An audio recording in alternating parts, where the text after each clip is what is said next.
Seguimos en Monitor Económico por las pantallas del canal 5 Días. Hoy queremos poner foco sobre un tema que hace falta hablarlo más. Es un tema que en algún momento llegó a hacer mucho ruido en los medios, luego se apagó un poco y tiene que ver con el sistema de pensiones en Paraguay. Sabemos que prácticamente todas las cajas de pensiones en Paraguay están con un déficit actuarial.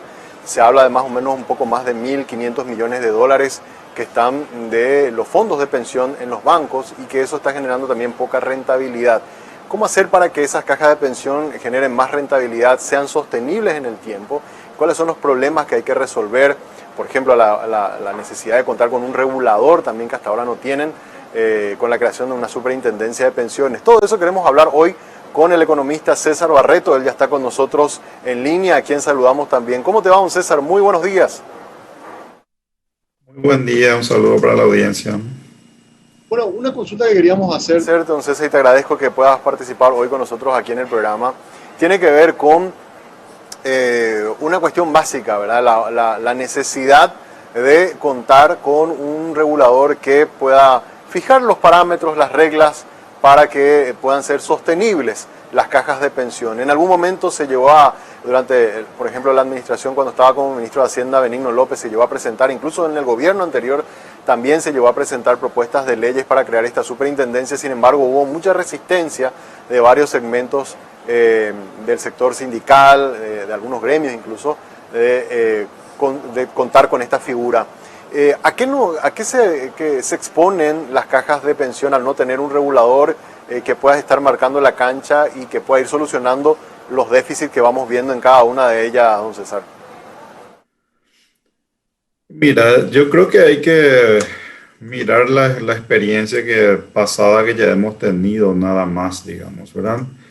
Lo que ocurre es que las cajas de pensiones administran mucho dinero, fondos muy importantes para nuestro país. Tiene un mercado financiero relativamente acotado, pequeño, digamos, y estos fondos son fondos de montos importantes, ¿verdad? Y cuando uno está administrando montos importantes en términos de fondos de inversiones, siempre aparecen las grandes ideas, los grandes proyectos, gente que presenta proyectos para ser financiados, o cuando uno mira ex ante, digamos, esos proyectos, parece que son proyectos sumamente viables, rentables, ¿verdad?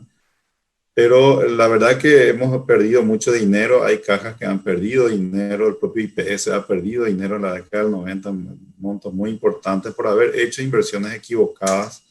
Y gran parte se debió a que primero no existía una regulación uniforme y clara que obviamente considere factores de seguridad, principalmente, ¿verdad? De liquidez de las inversiones que se hagan y también de rentabilidad, que es importante, pero el problema de las inversiones financieras es que siempre te pueden traer proyectos de muchísima rentabilidad, pero si vos no estás considerando adecuadamente los riesgos que involucra esa inversión que estás haciendo, que parece que si todo sale bien la rentabilidad va a ser muy alta, pero si algo sale mal puedes terminar perdiendo el dinero, ¿verdad? Que es lo que ocurrió en varias oportunidades. Eso no está todavía bien regulado, o por lo menos no está uniformemente regulado, y tampoco hay una entidad que supervise. Está bien que esté regulado, pero cuando hay terceros administrando plata ajena, los incentivos normalmente no son muy buenos, digamos, ¿verdad? Hay incentivos perversos involucrados allí. Estoy hablando en términos de lo que ya se aprendió en el mundo, de lo que hemos aprendido nosotros mismos, ¿verdad? No estoy criticando a personas en particular ni nadie que ocupe consejos, puestos directivos en estas instituciones, pero los incentivos no son buenos cuando uno administra plata ajena y montos muy grandes y con mucha discrecionalidad. Hace falta control, hace falta supervisión. Entonces, el primer paso para asegurar sostenibilidad de estas cajas es que haya una regulación uniforme y clara que considere adecuadamente los riesgos y la rentabilidad en las inversiones, ¿verdad? Y una entidad que supervise la aplicación de esas regulaciones con fuerza técnica, con fuerza jurídica y técnica para poder dictar resoluciones e intervenir en los casos que haga falta, ¿verdad?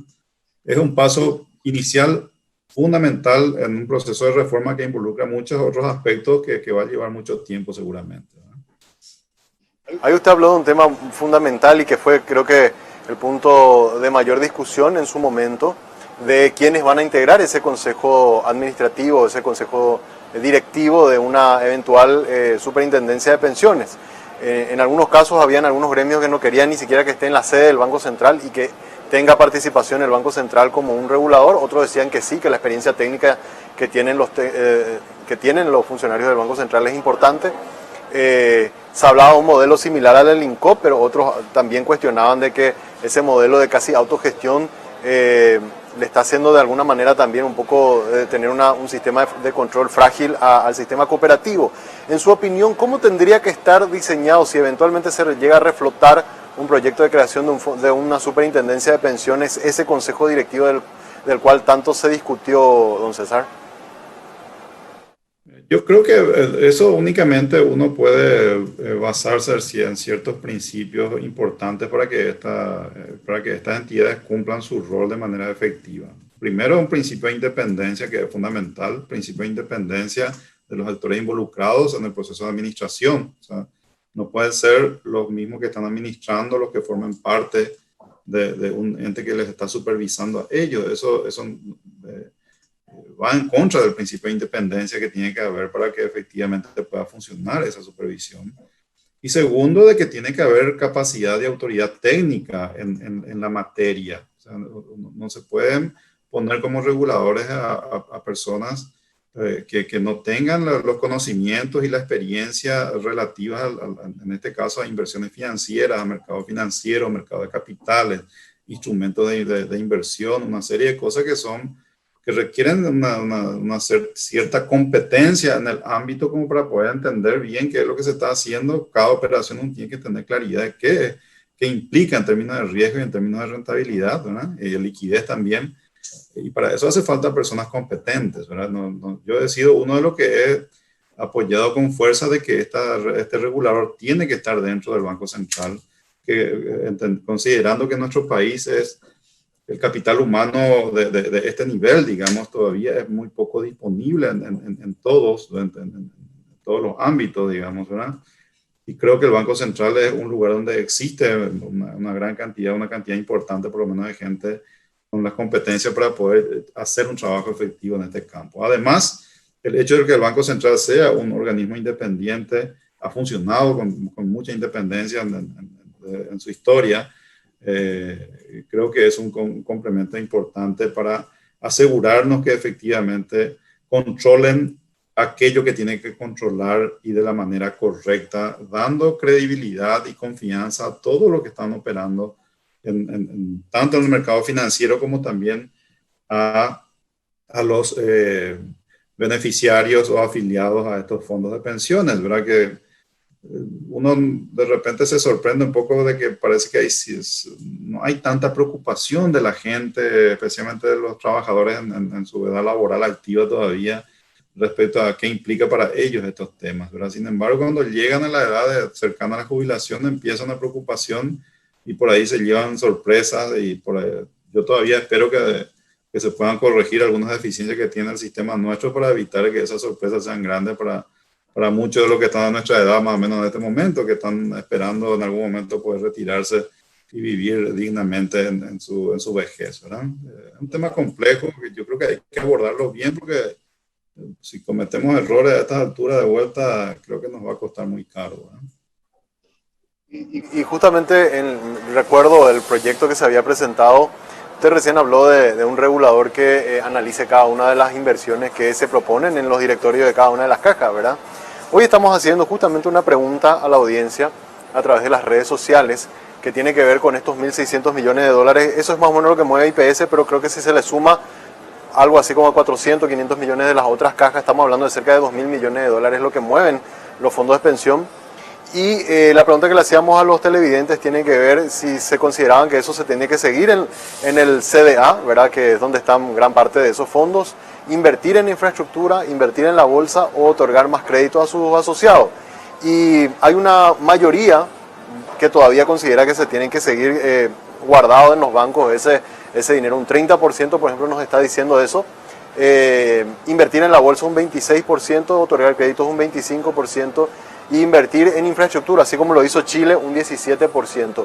¿Por qué se dan estos números? Todavía la gente tiene mucho miedo que se saquen ese dinero y que se reinvierta en otros tipos de instrumentos que no sean los instrumentos conocidos del sistema financiero, que hoy día las tasas pasivas están muy bajas y le dan muy baja renta a las cajas de pensiones con esos volúmenes tan grandes de dinero que manejan.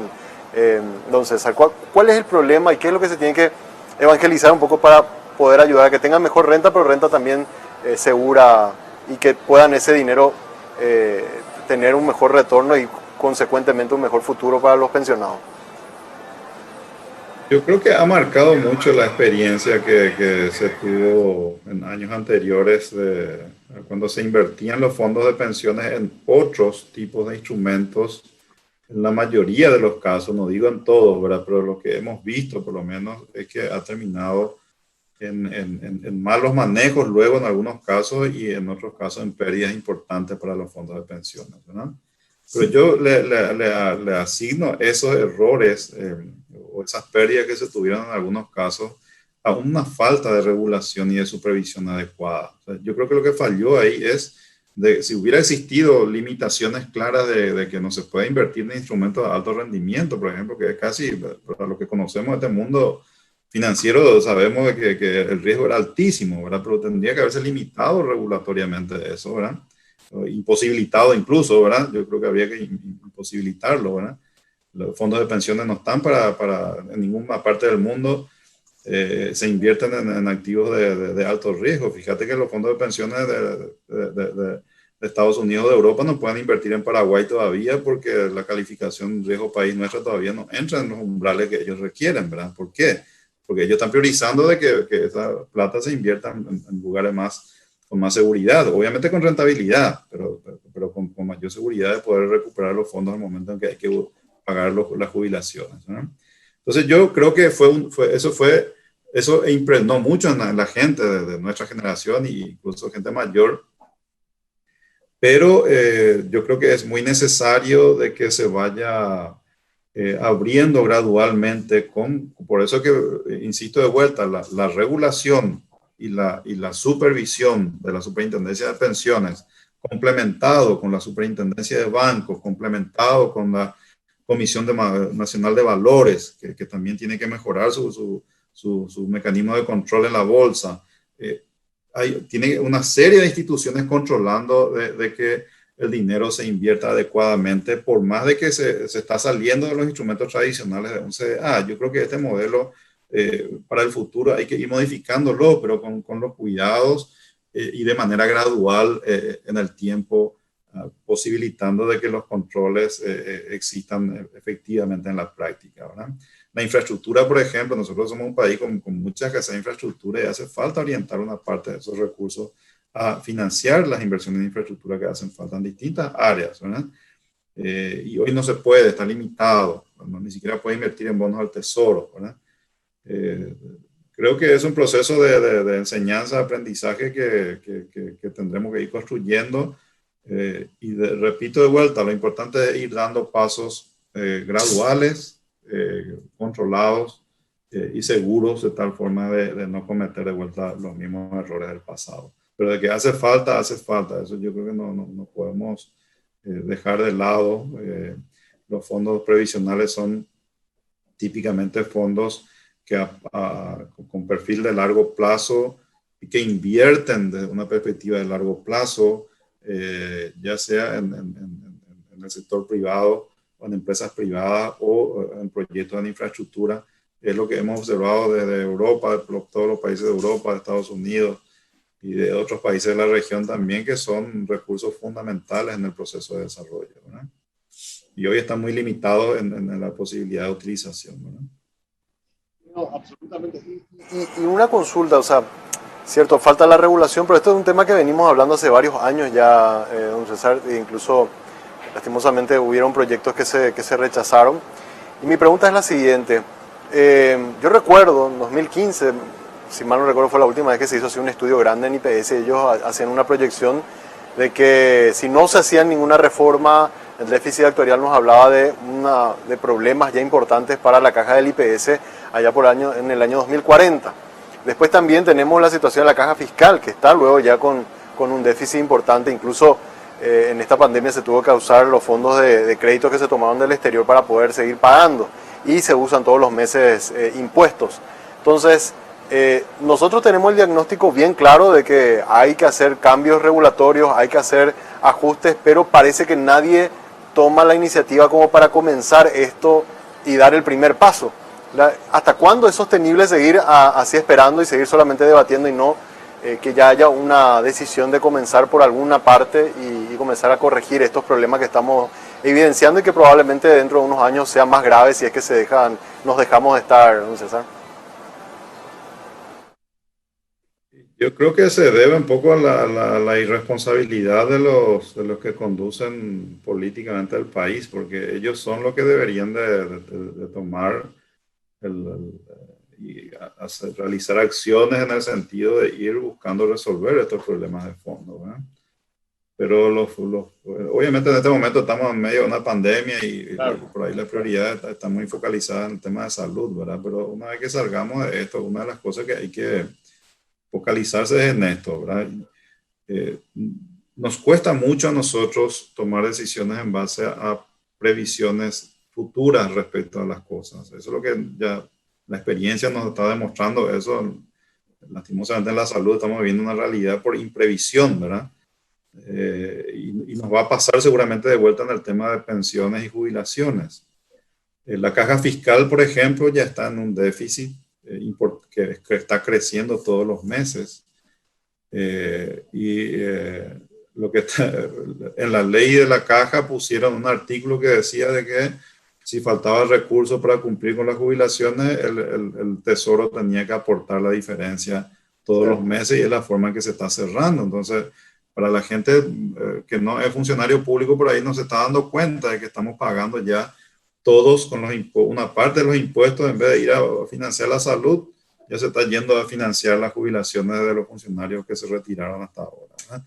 Y eso ya es una crisis desde el punto de vista de un fondo de pensiones. La caja fiscal ya está en una crisis.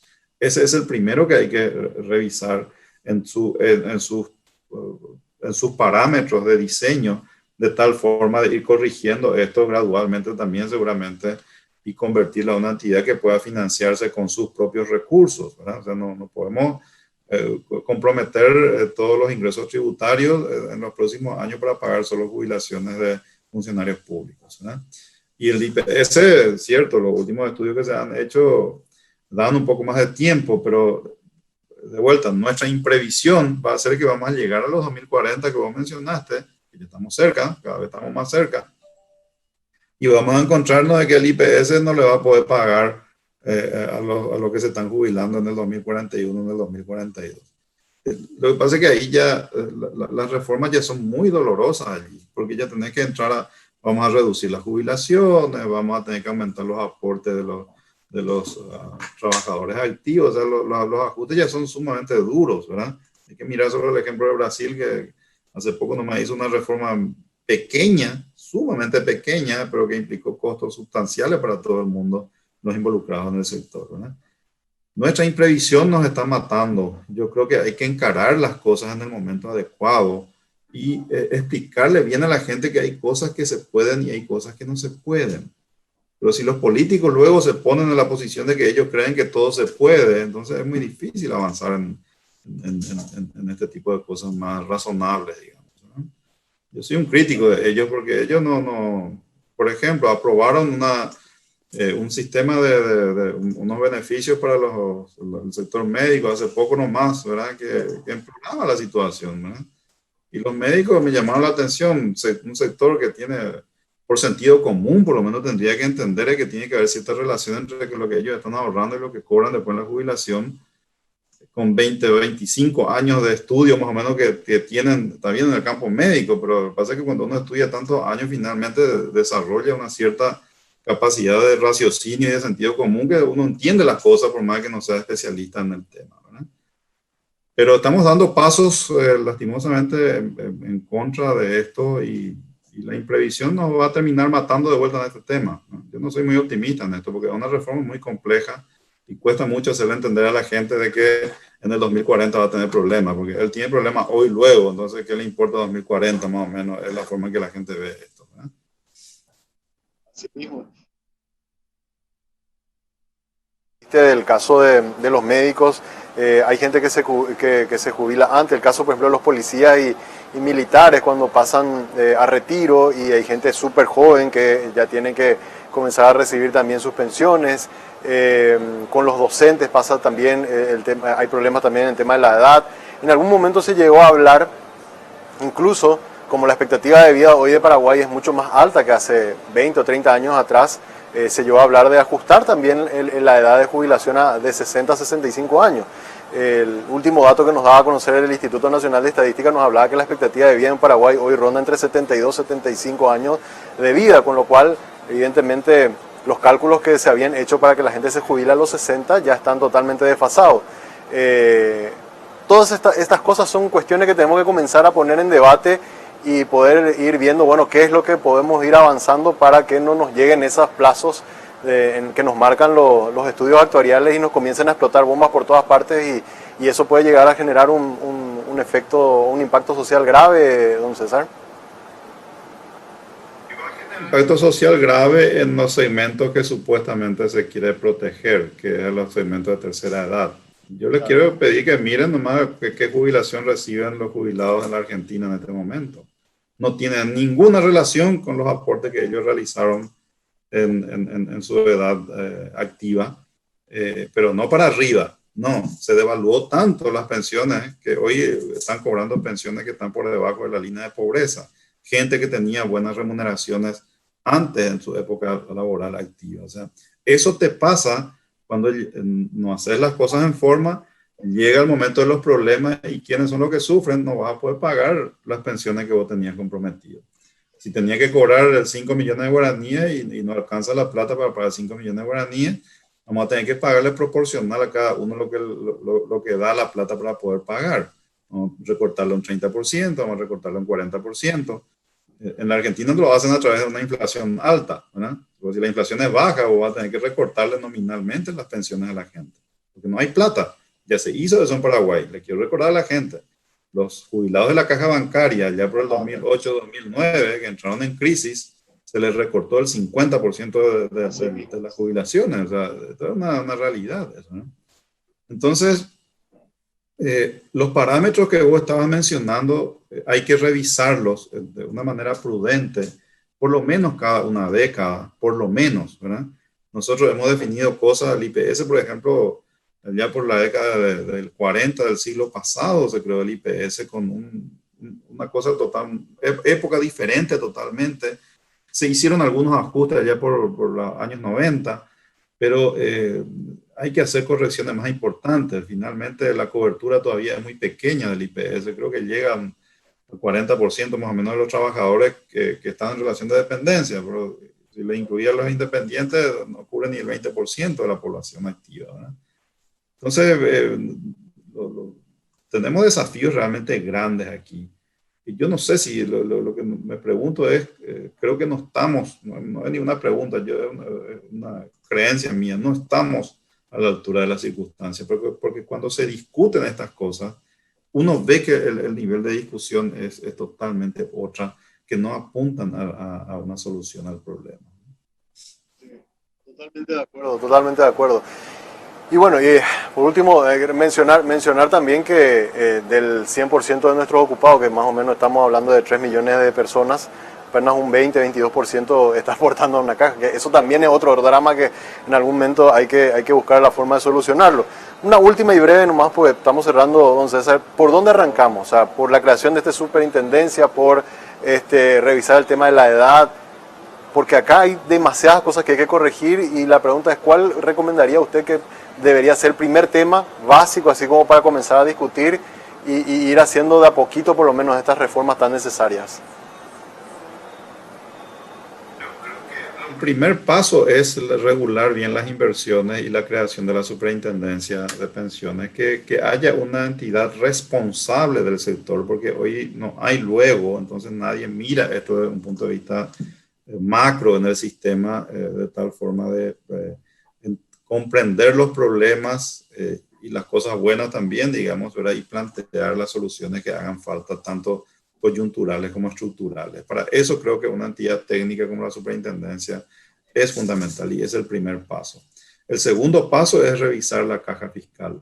Yo creo que la caja fiscal hay que desprenderlo del Ministerio de Hacienda, hay que crear una entidad autónoma administradora de fondos de funcionarios públicos en este caso, y hacer las modificaciones paramétricas que permitan de que esa caja de funcionarios públicos pueda ser sostenible en el tiempo, ¿verdad? Que hoy está en una situación de insostenibilidad, ¿verdad? Pero hay que desligar esta cuestión de los impuestos de la caja fiscal. Hay que romper ese cordón umbilical, porque si no, esto va a significar costos impagables para la ciudadanía en los próximos años, ¿verdad?